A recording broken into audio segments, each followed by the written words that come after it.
বোমা, আজ তুমি প্রেগনেন্ট হবেই। আমার ছেলে তোমাকে পারুক আর না পারুক, আমি ঠিকই পারবো। তাহলে আপনার ছেলের মতো এত আসতে দিচ্ছেন কেন? একটু জোরে দেন। জোরে মানে আর কত জোরে? এর থেকে জোরে দিলে তো আমার পানি আউট হয়ে যাবে। যা হবার হোক, তবুও দেন, আমার যা সহ্য হচ্ছে না।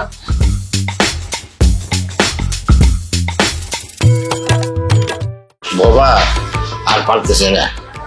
তোমার শরীরের এই তেজ কেউ কোনোদিন কমাতে পারবে না। দেখুন বাবা, এভাবে মাঝ পথে আমাকে ছেড়ে দিন না। আমাকে একটু আদর করুন, আমার বিশ্বাস আপনি পারবেন। না, আমি পারবো না। সেই কখন থেকে আমি দিচ্ছি এত করে তোমার শাশুড়ি হয়ে যেত, কিন্তু তোমার হচ্ছেই না। আজ পর্যন্ত 5টা মেয়েকে করেছি, তাদের সবারই এই সময়ের মধ্যেই হয়ে গেছে, তোমারটাই হচ্ছে না। আপনি পারেন না খেলতে আর দোষ দিচ্ছেন আমার, যে আমার সহজে হচ্ছে না। আরে দোষ কই দিলাম, আমি তো সত্যটাই বললাম। থাক, আপনাকে এত সত্য কথা বলতে হবে না। আমার যা বোঝার সেটা আমি ভালো করে বুঝে গেছি। কি কি বুঝেছো? বুঝছি যে আপনিও আপনার ছেলের মতো। কথাই তো আছে, বাপ যেমন হয় তার ছেলেও তেমন হয়। আমার আসলে আপনার সাথে বেড শেয়ার করাই বলছিল। ধরো, ভালো লাগছে না কিছু।